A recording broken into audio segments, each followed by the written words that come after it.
break from your very busy schedule to be with us tonight. So we have a surprise for you. Sir Johnny invited someone very, very special to share with you an inspiring message. And so since not a lot of you know him, allow me to have the privilege of just sharing some bits and pieces about our special guest speaker. He earned his medical degree from the University of the Philippines College of Medicine in 1985 and Newcastle University, UK in 1998 for clinical pharmacology. Concurrently, he is a non-resident research fellow of the Ateneo Policy Center of the School of Government. He also served as the president of the Philippine College of Physicians from 2017 to 2018, and he has obtained multiple fellowships from different organizations. His commitment to the field of medicine and passion for health and service earned him various roles in the government, in the academe, and other organizations. He served as the Deputy Director for the Bureau of Food and Drugs from 1999 to 2001, Director General of Food and Drugs from October 2012 to 2014, and the Undersecretary of the Philippine Department of Health from 2015 to 2016.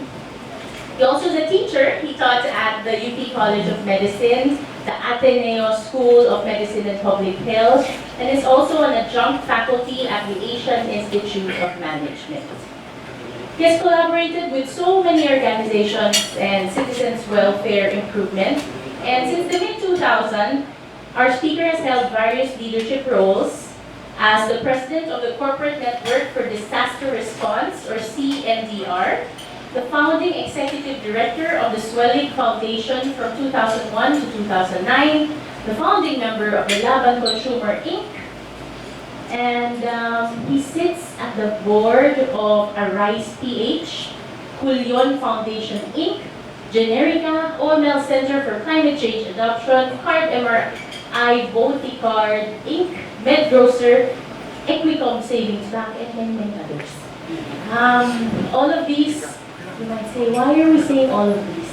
Because after you hear his talk, you will realize that aside from all of these achievements, it is his person and his truly pusong Pinoy heart that will make a difference. Friends and fellow, not fellow blogger, I'm not yet a blogger. Friends, let's all give a warm welcome to Dr. Kenneth Hartigan Go. Thank you very much, Renee. Pleasant good evening to everybody. Thank you, Bonnie, for inviting me. I don't know how to make an inspirational speech. So I prepared a 2-hour lecture. It's befitting of a professor. But you see, when Tony called me and invited me, he said, what do I know about all these activities for tonight? And my wife said, you don't know anything, why are you talking? And he said, no, this is Pusong Pinoy. And Tony thought I was a cardiologist. I am not a cardiologist. I don't have anything to do with the heart. But my profession is I'm a medical toxicology. So I deal with affairs of the heart. People who have love affair problems, and suicide, and poison, and things like that. So I pull them out, right? But anyway, and I made some slides as like a professor, and it guides me on what I want to share with you. I'm inspired with the good things that you're doing because you see the good in our country. So I will label it rather as a conversation with our social media influencers. You'll be kind enough to go to the next slide for me. Thanks. I was raised in a military training back in the ROTC. And when Tony said something about social media influencing, the first thing that came to my mind was psychological operation, psyops, where you have to win the hearts and minds of people. And that's what military people do up to now. And they label it as civil military. I saw a picture in the national anthem that you were partnering with the CRS, Seymour of Army. That's Dr. General Lalamo, no? I saw that there. So anyway, the intention is good. They have different techniques of influencing people and probably doing the same thing that you are doing, winning hearts and minds. So I had to do some research because I don't know anything about influencing, especially in the social media platform. And then the research told me, first they have to be physically attractive. And when I saw you, I don't know if the research was not, sorry, but you are physically attractive. You exude some level of physical attraction. You have to be that. I didn't know. You have to be that. Secondly, there is also what is known as social attractiveness, which I can feel you have. And the third one is self-presence and the ability to interact. Kim was regaling me a lot of good things she was doing here and in the UK. And I think we should do more. No? So that's the skills for interaction is there. But the value proposing Pinoy, I want to say is that you are a leader because you're able to influence people, but you are influencing from the heart. And you have to influence people to do good, not just to show good, but to influence people in behavior that they must do good. So, Spider-Man says, his uncle said, with great power and great responsibility, you know all these things, okay? So I had to reframe, just like a professor again, I had to reframe, what do you mean by social? You have to break it apart. Deconstruct it and reconstruct it. It feels to me that it has to be a social media influencing. The first social is, you have to address a common good.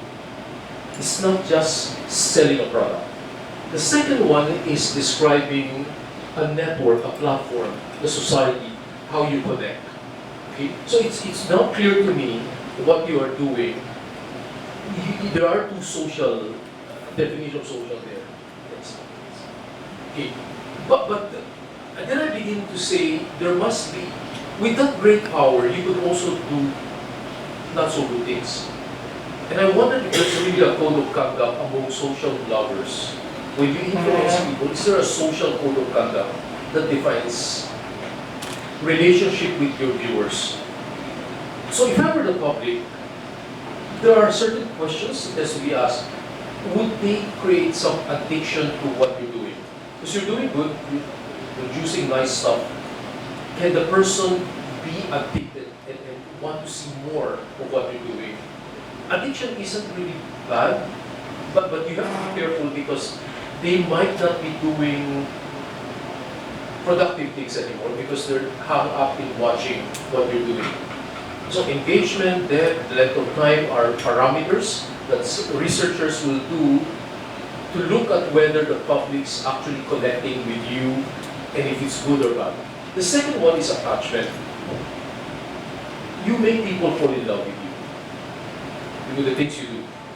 And that attachment might be a true relationship, or it could be a one-sided belonging. They want to belong to a group because you have a following, they want to be there, but it's one-sided, right? Because you don't know who your followers are.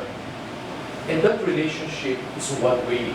So you have great power, you have to be very careful, because if there's really a meaningful engagement, there has to be a two-way relationship. And then we ask the question, the things that social bloggers do, can they influence them to do bad things? We've seen a few in the United States where people are tempted to do crazy things because they're following some influencer. If, for instance, an information is given that is not correct, do you have an opportunity to correct it so that people get the right information? I don't know, and that's a question that I want to ask.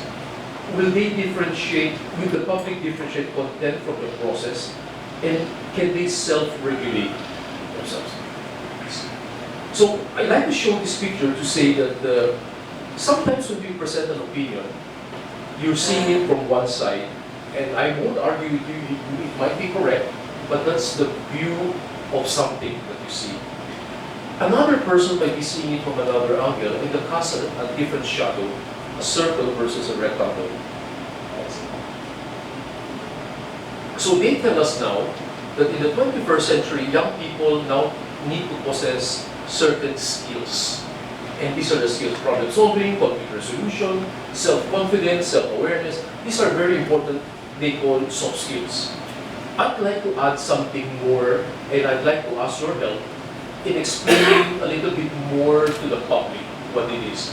So it's the ability to fact check.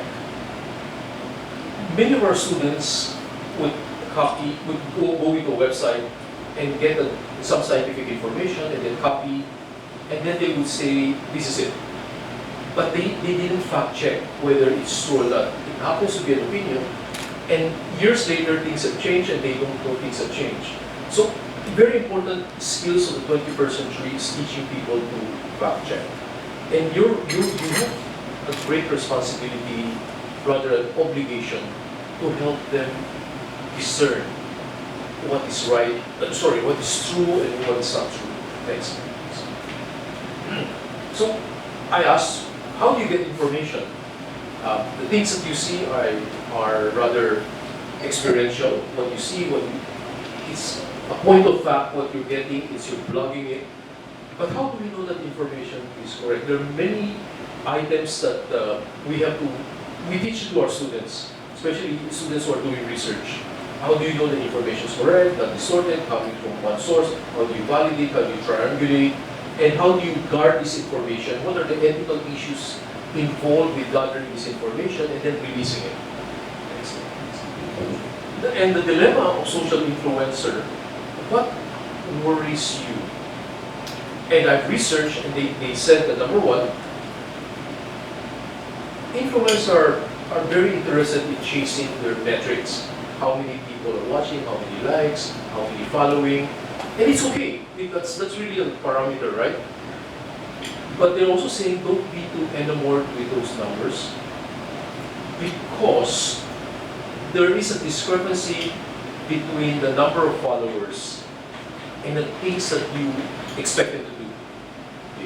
The ability to influence. The wrong choice in target audience is another thing that worry. Reputation damage due to the action of the content creator. And lastly, keeping track of the activities of the right influencer are some of the things that surface in my research about influencer and what they worry when they put something out there. So, again, I won't go into a lot of these details, but we are human beings. What we see, what we put out there, are subject to bias. Our beliefs are shaped by many things. I know somebody who reacts to every new information that she gets, she would believe. And there are also people I met in the academic world where the first information they get, they will believe as correct.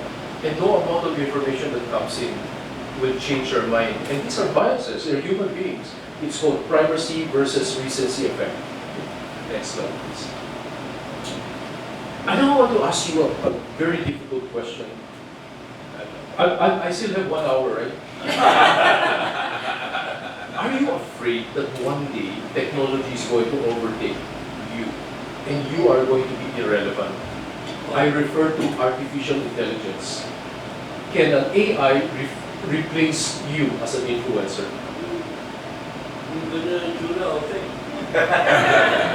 Well, I borrowed this picture. She's Macy. She's a virtual pharmacist, and she gives advice to patients needing information about medicine. And she gives clear advice how to take your medicine, when to take it, what are the possible adverse effects, what to do, things we don't tell our patients. Because we're too busy, time is too short, and you go to a drugstore, they don't even do that. But here, it's a common good. The artificial intelligence Macy, the pharmacist, can actually do that. So I'm borrowing this and asking you a question. Could they be more persuasive than you? We don't know. Next slide. Because there is a study that shows that AI medical support decision making, they can be more empathetic than human beings. Doctors don't have the time, they get scrunchy, they get irritated, they're hungry, they say, they don't, take good care of their patient diplomatically by telling them things. But an AI apparently can choose the right words to allay the fear and concern of a patient. So we've got to worry, right? Because the value of the human compassion of a human individual is going to be devalued. Next slide. So I'd like to show you a case study on, and we believe is a state-sponsored disinformation. It's not about social blogging, it's about information out there, and people pass information again and again to other people. It refers to a group of people disinforming others about the safety of a vaccine, citing that it can kill people. If it can kill people or not, we won't debate on it, but the effect of how it was done killed more people. How did it kill more people? It created a scare. Do not trust the government, do not trust the program, do not trust people, do not trust the drug company, do not trust a product. These products have killed people. It created scare in the entire world. Sorry, in the Philippines rather. Because the world didn't react that way, only the Philippines. So what happened? With a precious 93% of vaccine confidence that we believe that it's going to do good, way back in 2015, dropped precipitously to 32% by the year 2018. The single factor that we analyzed that could have caused this drop was the disinformation that our own government declared. And there was no way to rectify it. So be very, very careful because it actually killed thousands of people because they rejected general vaccine. And there was a measles epidemic the year after, in 2019, and children died. Okay, next slide. So, why did I say fear is a great demotivator? In the face of adversity, when you see disinformation, our doctors were scared. They just kept quiet. They did not challenge the wrong information. It killed more people. So, being an influencer, you need to have courage. How do you bring ethics into this great power that we have? Next slide, please. Well, this is my last slide. Influencers can consider the 3 C's. So the first one is to care, which I think you have. The way you communicate, the way you express the good things. Safety is everybody's business. The things that you say will have consequences. The second one is how do we train for courage to challenge wrong information. The third one is how do you regulate? Is there a code of conduct that we can do to allow media celebrities to self-police themselves, including their handlers? And with emphasis, of course, with the rapidity of information being shared through social media is great. It's a great tool, but it can also cause great harm.